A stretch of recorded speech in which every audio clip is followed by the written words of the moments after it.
2019년 7월 4일 돈이 빛나는 밤에 시작하도록 하겠습니다. 날씨가 굉장히 뜨거운 날씨입니다. 여름이 훌쩍 다가온 느낌인데요.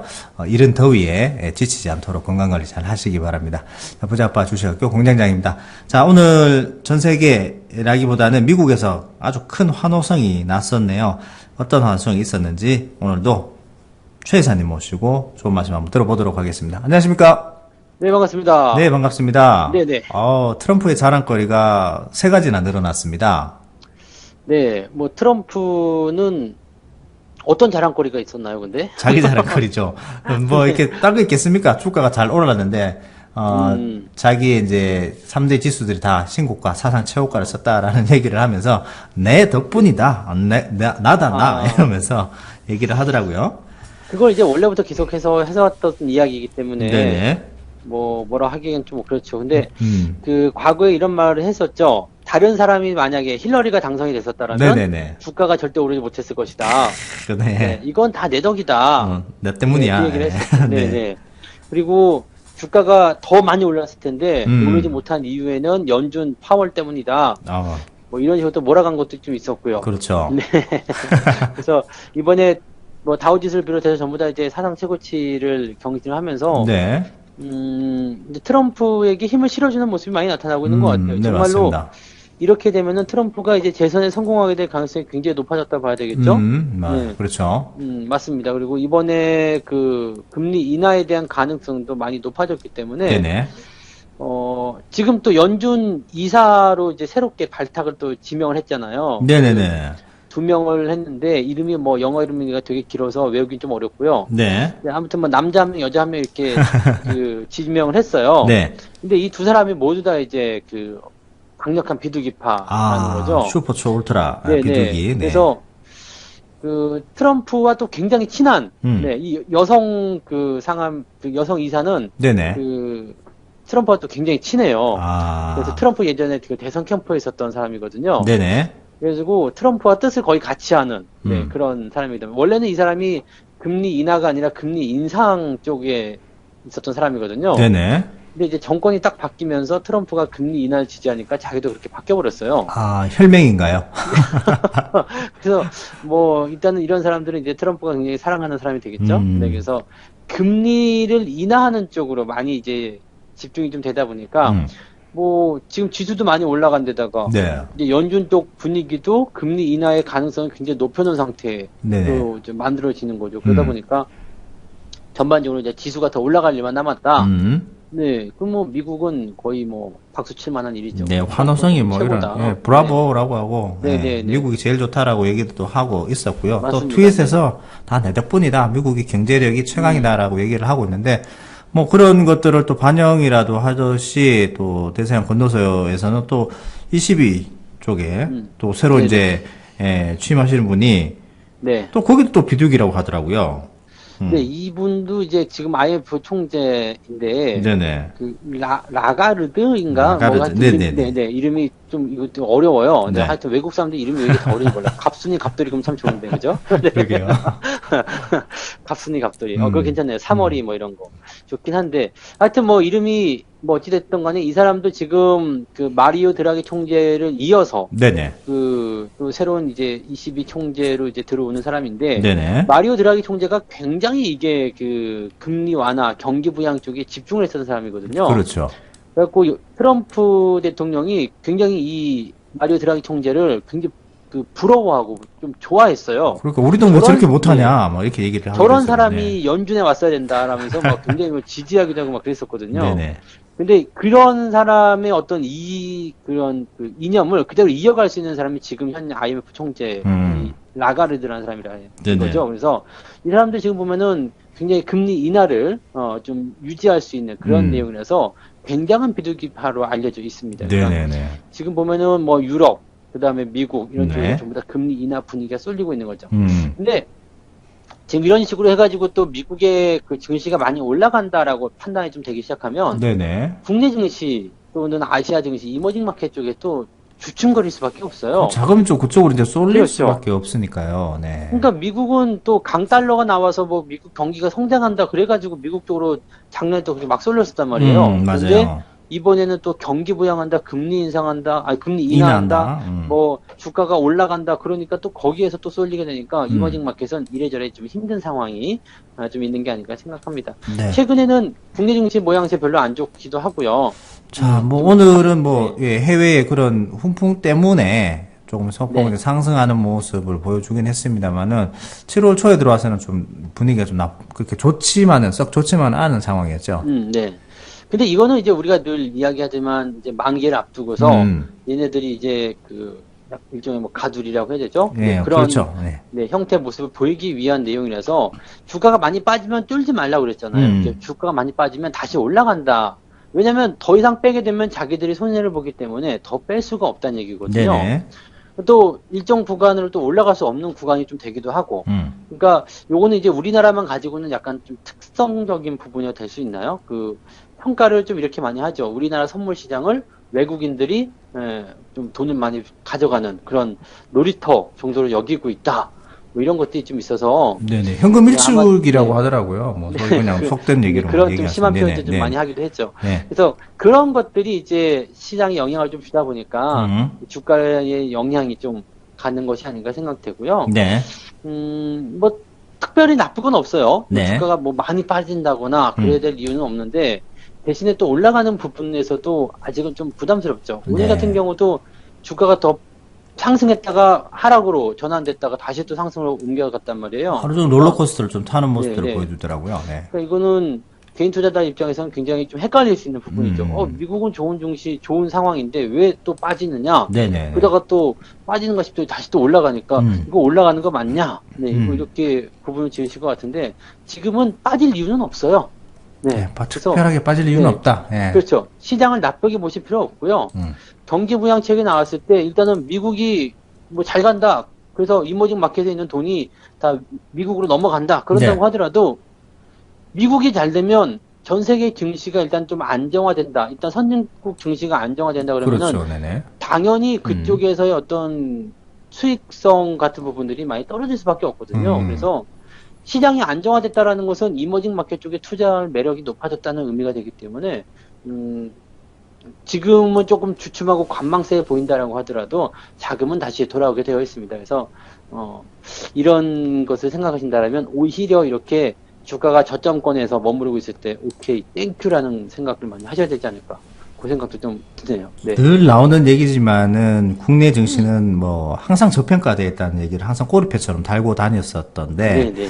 아무래도 또 전체적으로 돈이 많이 쏠리고 사람들이 관심이 많이 가지는 미국 시장으로 돈이 쏠리게 되면 또 그만큼 먹을 수 있는 수익률을 낼 수 있는 그 폭은 또 줄어들기 때문에 또 소외된 곳을 찾아보셔야 되지 않나 생각이 듭니다. 네. 자, 코스피 지수는 전일 대비 0.6% 올랐는데 생과계로 오늘부터 이슈가 있었던 그 일본의 수출 규제 품목 때문에 충격이 있지 않을까라고 했는데 오히려 뭐 삼성전자, SK 하이닉스 주가들은 상승을 하면서 지수를 좀 견인하는 모습들을 보여주는 거 보니까 오히려 요런 계기를 통해서 핵심 소재들을 국산화할 수 있는 그런 계기가 또 빨리 만들어지는 것 같기도 하긴 합니다. 좀 장기적으로 하면 좀 문제가 되긴 하겠죠. 이게 정부가 또 이제 그 지금 대책회의를 열어가지고 네네네. 이런 것들을 이제 또 집중력 육성하자. 네네네. 네, 오히려 이렇게 된 김에 국산을 다 앞당기자. 네. 뭐 이렇게 또 얘기가 나오기도 했어요. 그리고 애초에 이제 뭐 오늘부터 이제 그 수출 규제가 시작이 되는 부분이지만은 네네. 뭐 지금 일단 재고분이 조금 남아 있는 상태이기도 하고 그렇고요. 네. 또 그다음에 이 일본의 이런 부분들이 실제로 이제 이런 산업에 영향을 미치게 된다 그러면 일본 기업들도 자유로울 수가 없거든요. 지금 일본 내부적인 언론도 굉장히 부정적인 언론을 그렇죠. 좀 쏟아내고 있어요. 네. 우리도 동반 죽는다. 지금 한국과 일본이 같이 죽으면 결국 수혜보는 거는 중국이다. 라는 얘기도 나오고 있고, 어차피 반도체를 만든 소재들을, 핵심 재료를 안 주면 반도체 못 만들면은 우리도 또 완성 제품을 못 만든다. 뭐 이런 얘기도 있기 때문에 감론을박이 좀 많은 것 같더라고요. 네, 그러니까 이제 아베 총리에 대한 또 그런 부정적인 이야기 그런 것들이 또 일본 내부에서 나오고 있거든요. 그러니까 너무 무리한 거 아니냐. 네, 그런 얘기를 하고 있는 거죠. 근데 사실 지금 일본에서는 근데 굉장히 조급한 마음이기도 하고, 네네네. 삐져 있기도 하고, 뭐 앞뒤 음. 생각할 게 없겠죠. 삐졌는데 뭘 앞뒤 생각하겠습니까, 그죠?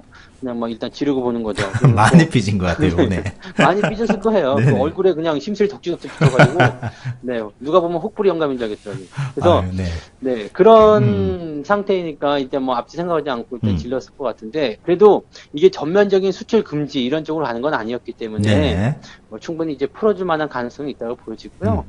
뭐 당장 우리 산업에 미칠 만한 영향은 아니죠. 이게 만약에 장기화 됐을 때는 당연히 문제가 되겠죠. 근데 네네. 장기화 됐을 때는 우리만 피해가 있는 것이 아니라 뭐 미국부터 해가지고 네. 뭐 글로벌 기업들 또 일본 기업들까지도 피해를 보는 거라서 그렇죠, 그렇죠. 이거는 뭐 그냥 어떻게 좀 유효한 마무리가 되지 않을까 이 생각이 되고요. 네네. 이번 기회에 아예 그냥 우리가 그런 소재와 이런 것들을 앞당겨 버리게 되면 네네. 오히려 일본이 더 네, 또 피해를 보는 상황이 좀 되겠죠. 네. 뭐 핵심 소재 중에 일부 제품 같은 거, 네, 포토레지스트 같은 그런 제품 같은 거는 지금 뭐 속속 국산에 성공했다는 소리도 많이 나오고 있고, 지금 뭐, 이게 그 네. 포토 레지스트가 이제 감광액이잖아요. 네네네. 그게 이제 그 비메모리 쪽에 들어간다 네네. 이런 얘기가 있단 말이에요. 네. 그 비메모리를 이제 메모리 반도체를 할 때는 그 반드시 필요한 네. 소재라고 하니까요. 네네. 이제 삼성이 이번에 비메모리 쪽으로 투자를 확장하겠다 그러니까 그렇죠, 그렇죠. 그게 이제 향후에 삼성의 발목을 잡을 수 있다. 뭐 그런 의미로도 좀 쓰이고 있는 것 같긴 하더라고요. 네. 근데 뭐 그 정도 생각 안 하고 했을까? 그리고 뭐 그쯤 됐을 때 그것이 이제 실제적으로 지금 투자를 시작했다라고 하는 거니까 네네. 그것은 투자가 뭐 오늘부터 시작했다 그러면 오늘부터 당장 만드는 건 아니잖아요. 그렇죠, 그렇죠. 그러니까 네, 시간이 그런 것들 걸리니까. 보게, 네, 그런 것들 보게 되면은 뭐 천천히 네, 우리 거 국수 하나 만들어 가지고 해도 괜찮지 않을까? 뭐 그렇게 생각이 좀 들어요. 네. 품질적인 측면에서 초반에 문제가 있더라도 국산으로 빨리 높여지게 된다면 나중에 이제 발목 잡힐 일이 없게 되기 때문에. 그죠, 그냥 우리가 다 해먹어 버리면 돼요. 맞아요. 네. 우리가 빨리 뭔가를 돌파구를 찾는 좋은 기회가 되었으면 좋겠다는 생각이 들고요. 네, 네. 일단 뭐 너무 이제 나 그냥 화가 났어, 삐졌어, 그래서 아베가 좀 이렇게 너무 무리수를 두고 있는 것 같은데 또 선거도 있고요. 그래서 좀 무리수를 두는 것 같은데 여러 가지로 좀 비난을 받고 있는, 오히려 비난받고 있는 그런 상황인 것 같습니다. 뭐 이참에 우리도 그냥 삐졌다는 표시를 좀 하기 위해서 그냥 네. 대마도 우리 땅 해가지고 그냥 네, 또 뭐 지금 뭐 SNS 상에 불매 운동이 또 갑자기 뭐 불꽃처럼 맞아요. 막 번지고 있더라고요. 네. 여행도 가지 말자, 뭐 제품도 쓰지 말자, 막. 실제로 일본 펀드에서 자금이 막 빠져나가고 있습니다. 아우, 네.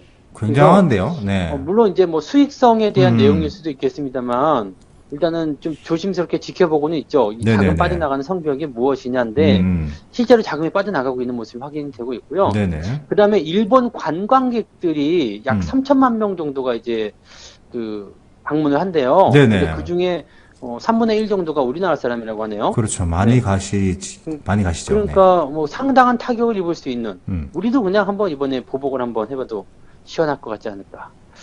이건 조금 이제 생각을 잘못한 거가 있는 것 같습니다. 우리 가서 돈을 써주고, 그 다음에, 뭐죠? 제품을 받아와서 비싸게 사주고 이러고 있는데, 그러니까 얘네들이 만만하게 본 거죠. 참, 마음에 안 들어요. 하여튼. 일본 말을 못하니까 이제 뭐라고 할 수도 없고 그냥 네. 야마도네요. 네. 네. 네네. 네. 그러네요. 제가 아는 단어가 없어서 좀 그러네요. 네, 그렇죠. 그렇습니다. 뭐 욕은 아니니까요. 아마 정말 오랜만에 들어봅니다. 네. 자, 국내 시장, 코스피 시장은 좀 양호한, 그나마 좀 선방하는 모습이었는데, 문제는 이제 코스닥인데, 코스닥이 하락하는, 주 원인, 오늘도 네. 가장 또 큰 얘기가 나왔던 게 한미사이언스 바이오주들이 굉장히 뭐라고 맞아요. 되죠?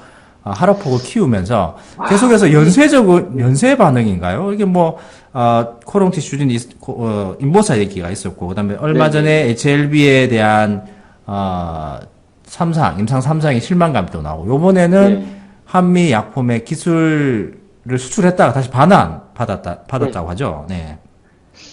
이게 진짜 바이오를 완전히 죽이려는 그런 모습인가. 너무 공교롭게도 이런 이야기들이 너무 많이 나오니까. 너무 연쇄적으로 나오고 있는 것 같아요. 네. 그래서 뭐 지금 다 자빠지고 있는 상태이기도 하고, 원래 그동안 바이오가 많이 오르긴 했었습니다만. 네. 그래도 지금 오늘 한미약품 이런 사태 같은 경우는 이게 2015년도에 팔아먹은 거거든요. 와, 네. 그러면서 이 기술 수출이란 게 이렇습니다. 우리나라 입장에서는 우리나라 기업들 같은 경우는 사실 글로벌 기업처럼 이렇게 돈이 많거나 그러지 않거든요. 네네네. 그래서 좀 영세하다고 해야 되나? 뭐 그 영세라고 하긴 좀 그렇지만은 규모가 작은 그런 기업들이 기술력은 있잖아요. 우리나라 사람들이 머리는 똑똑하니까. 그렇죠. 네. 그 기술력을 가지고서 야 이런 신약을 만들 수 있다라고 얘기해주면 그거를 글로벌 기업사에서 사가는 거예요. 기술만 이제 빼가는 네, 기술만 네, 이제 갖고 가는 거죠. 그다음에 네. 우리가 돈을 들여가지고 그걸 좀 임상 실험하고 상품화 되면은 거기서 로열티도 너희한테 줄게. 그렇죠. 이런 식이거든요. 근데 이게 사실 우리나라 기업들에게는 이게 활로예요. 그렇습니다. 왜냐면 네네. 그 우리나라 입장에서는 돈을 많이 투자해가지고 임상 3단까지 간 다음에 신약을 만들기까지는 너무나 큰 부담이 되죠. 뭐 바이오 시간적으로나 기업 같은, 네. 금액적으로나 그럴 수 돈이 없죠. 없죠. 사실 네네. 돈이 없어요. 돈이 없는데 만약에 3상에서 실패했다 그러면 굉장히 큰 부담을 가질 수 있거든요.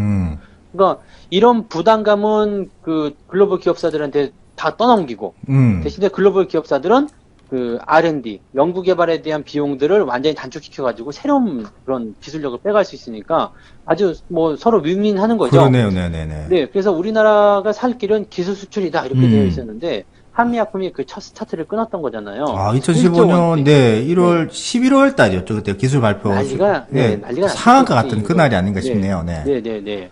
난리가 났었습니다. 그래서 그 이후로 주가도 많이 오르고 네. 또 기술 수출하는 기업들에 대한 내용들이 나올 때마다 그 관련 기업들이 또 상승하기도 하고 네.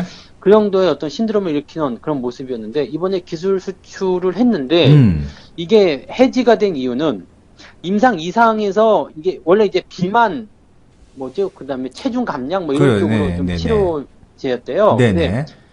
임상 이상을 진행하는 과정에서 체중 감량에서는 이제 효과가 있었다 이 얘기죠. 근데 이게 비만이 있는 사람에게는 네. 좀 이 얀센이라는 기업이 이 기술을 사갔는데 네. 자기네 기준에 미치지 못했다. 아, 좀 효과가 좀 생각보다 많이 약했다. 이건 좀 아닌 것 같다. 네. 네. 그 살이 뭐 10kg 빠져야 되는데 8kg밖에 안 빠지더라. 아이고야. 네. 뭐 이런 식으로 됐다는 얘기가 되는 거겠죠. 네. 뭐 예를 든 거니까 뭐 기준이 어느 정도 모르겠습니다만 그런 정도의 어떤 불만이었다 이거죠. 네. 그래서 야 이거 안 할래.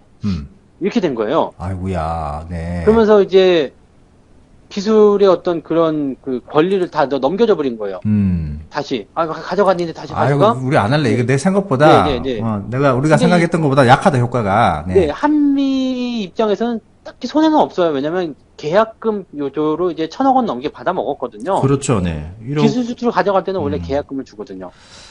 네, 그 계약금은 반환의 의미가 없어요. 그러니까 총 1조 원 속에서 계약금으로 1,000억 정도는 받았는데, 요거는 반환의 의무가 없으니까, 잘 받아서 갖고 있는 거고, 나머지 이제, 나머지 부분에 대해서 받을 수 잘 되면 더 큰 효과가 나타날 수 있었는데, 이게 없어진다는 거잖아요. 잘 되면 이게 1조 원대가 넘는 그런 상당한 잭팟이 터지는 거였는데 네네. 이걸 반납이 됐기 때문에 사실 산미약품 쪽에서는 손해본 건 없지만 기회도 없어진 셈이 되는 거죠. 네네네. 그리고 이런 내용들이 나오게 되면 한국 기업들한테 기술 수출하는 거 조금 부담되겠는데 뭐 이런 것도 나올 수 있고요. 뭔가 좀 신뢰도적인 부분 그런 것들이 나올 수 있겠죠. 그래서 전체적으로 이제 관련 바이오 기업들이 최근에 악재가 많은 상황 속에서 또 이게 나오니까 지금 바이오가 다 죽는다 하는 거죠. 그러니까 이런 바이오에 대한 그 대탐사 이런 예견들을 뭐 이미 작년부터 해드리고 있습니다만은 정말로 신기하게도 이제 거의 이제 계속 하락이 되는 상태에서 이런 악재들이 나와서 더 빼고 사람들을 정말 버틸 수 없게끔 만들어주니까 이런 것들이 정말 이런 계몽들을 많이 해줘야 되는 그런 거 아닐까 생각해요. 그렇습니다. 정말, 지금 정말로 많은 사람들이 바이오에 미쳐 있었잖아요. 너무나 이제 빠질 때 오히려 오늘도 그런 분들이 계시는데 실제적으로 이제 문자로 이렇게 연락이 오시는데 한미사이언스, 한미약품 뭐 이렇게 갑자기 급락했는데 사도 되나요?라는 그러니까. 갑자기 그런 얘기가 나와서 이거 아니다.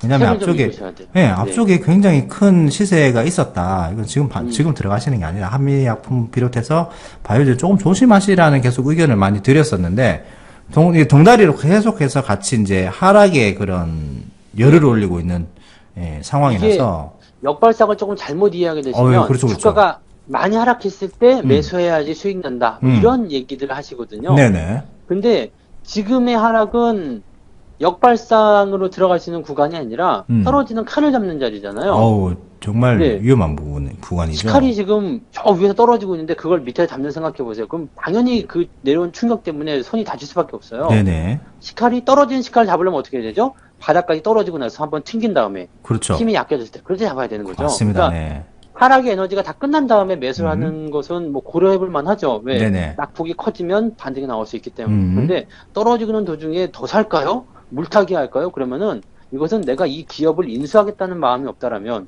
네. 정말 뭐 한미약품 내가 사버리지 뭐 이 생각이 아니시라면 절대 하시면 안 되죠.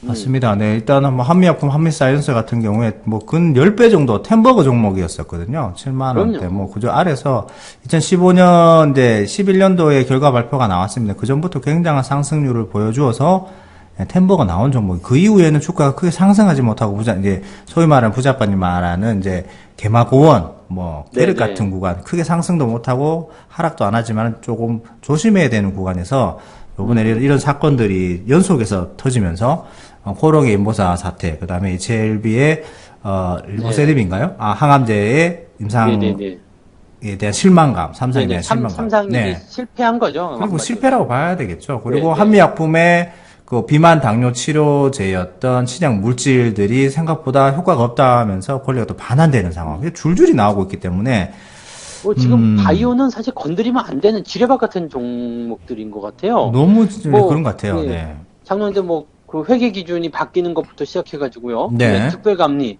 뭐 셀트리온 사태, 뭐 한 삼성 바이오 사태부터 시작해가지고 지금은 이제 사실 바이오를 건드린다라는 것은 물론 바이오가 모두가 다 나쁜 것은 아닙니다. 왜냐면 그렇습니다. 네. 이게 지금 수익이 지금 종목들 떨어지는 거 잘 보시면은요. 많이 올라간 종목들 위주로 얻어맞고 있거든요. 맞습니다. 앞쪽에 굉장히 네. 시세가 큰 종목들, 그러니까 저점 라인 때 완전 저점 아니더라도 네. 중간 정도 잡아도 9배, 10배 정도 나온 종목들이 많이 네. 있거든요. 그러니까 어떻게 보면은 이거는 지금 다 내려가야 되는 자리에서 나오는 어떤 핑계들이라고 볼 수도 있겠죠. 네네. 네, 좋을 때는 그런 얘기 안 나오거든요. 그래서 이런 것들은 이제 시세 다 끝나고 나오는 자리에서 이제 좀 사납게 네. 재료가 나오면서 주가를 떨어뜨리는 모습인 것 같고요. 아직 덜 오른 기업들이거나 아예 시작을 안 한 종목들, 그런 바이오 종목들은 또 지켜볼 만한 것들도 있을 겁니다. 그래서 네. 모든 바이오가 나쁜 것이 아니라 많이 올라온 바이오가 나쁜. 네, 그래서 네네. 지금 많이 올라온 시세에서 하락세를 타고 있는 것들은 반드시 조심하시고 절대 건드리지 않으셨으면 좋겠다. 그 말씀 좀 드려야 될 것 같아요. 뭐 이렇게 바이오에 아직까지 비중이 많으신 분들이 많이 계실 텐데 저희 방송을 들으시면은 좀 불편하실 수도 있습니다. 근데 실제적으로 시장에서 일어나고 있는 것들을 가만히 살펴보시면은 내가 주식이 없다고 생각하시고 살펴보시면은 그런 흐름들이 좀 보이지 않을까라고 생각이 듭니다. 왜냐하면 내가 돈이 많이 투여되어 있으면은 계속해서 희망적인 뉴스를 찾아보고 뭔가 그렇죠. 좋게끔 보여질 수밖에 없거든요. 나한테 유리한 것만 자꾸 맞아요. 네네네. 찾게 돼요. 근데 네네. 그것을 좀 객관성을 좀 찾아야 될 필요가 있겠죠. 그래서 여러 이야기를 많이 들어보셔야 됩니다. 뭐 네네. 좋게 얘기하는 사람, 또 나쁘게 얘기하는 사람들 이야기 많이 들어보시고 네. 그 안에서 이제 객관성을 좀 찾는 게 네. 중요하지 않나. 그런 것이 훈련이지 않나. 그 생각이 좀 드네요. 네, 알겠습니다. 오늘 뭐 여러 가지 말씀을 많이 해주셨는데 미국은 뭐 3대 지수가 사상 최고치를 갈아치우면서 굉장한 환호성을 일으키고 있고요. 또 그렇게 될 수밖에 없는 여러 가지 밑바탕들이 마련이 되어 있습니다. 단지 국내로 넘어오면 그런 훈풍들을 같이 이제 받아서 가면 좋겠습니다만은 조금씩 더딘 모습들이 보이고는 있으나 곧 또 나름- 된다. 네, 네. 곧 될 수 있는 그런 상황들이 오기 때문에 충분히 좀 기다리시면서 좋은 종목들을 발굴하시는데 좀 신경을 쓰시면 될 것 같고요. 마지막으로 이제 제약 바이오주, 특히나 바이오주 같은 경우에 조금 많이 단체적으로 좀 힘들어지는 모습들을 갖고 있다 보니까 다른 그 주변의 종목들도 같이 영향을 받는 모습들이 보이는데 좀 시세가 많이 난 종목들에 대해서는 다시 한번 좀 고민해 보시는 시간을 가지시는 게 낫지 않을까라는 것을 다시 네네, 한번 말씀을 드린 것 같습니다. 한미사이언스 같은 거, 한미약품 같은 것들 예전에 부자파 주식학교에서 추천을 하셔서 수익을 많이 내신 종목인데 어떻게 보면은 이게 또 기술 수출이 완전 결정이 났다고 뉴스가 났을 때 그때 상한가 가고 난리가 났었던 그떤 기력이 있는데요. 그런 걸 보면은 주가는 미래 가치를 먼저 선반영하는 모습들이 많이 있는 것 같습니다. 모든 주가들이 다. 특히 바이오가 심하죠. 네, 그런 것 같아요. 그러니까 꿈을 먹고 사는 종목이다 보니까 모든 종목들이 네네. 꿈을 먹고 살긴 하는데 바이오가 지금은 재무제표가 온통 붉은색이라도 곧 바뀔 것이다. 어떤 한 방만 터지면 된다라는 그런 한방 논리인가요? 예. 근데 심지어 바이오는 또 재무제표가 붉은색도 아니에요. 붉은색이긴 붉은색이고 마이너스가 나오고 있으니까. 마이너스가 많이 나오고 있으니까 그럼 붉은색쪽하죠. 뭐 네. 찾아봐도 그렇게 재무제표가 탄탄한 기업들이 잘 없거든요. 예, 또 있더라도 맞습니다. 고점인 부분이 많고. 그런 것들 이제 뭐 유한양행이나 그렇죠. 네, 그 오래된 기업들. 엄청 굉장히 오래된 기업들. 예. 그런 기업들은 이제 나쁘지 않죠. 네, 맞습니다. 자, 그래서 오늘 마지막 구호는 주가는 미래 가치를 선반영한다. 이게 어떻지 낫지 않을까 싶은데요. 이걸로 하고 마무리하도록 하겠습니다. 날씨가 많이 더워지고 있습니다. 단지 바이오주를 갖고 계시는 분들, 비중이 많으신 분들은 좀 냉랭한 그런 또 시절을 맞으실 수 있을 것 같은데요. 시장을 잘 보시고 잘 판단하시기 바랍니다.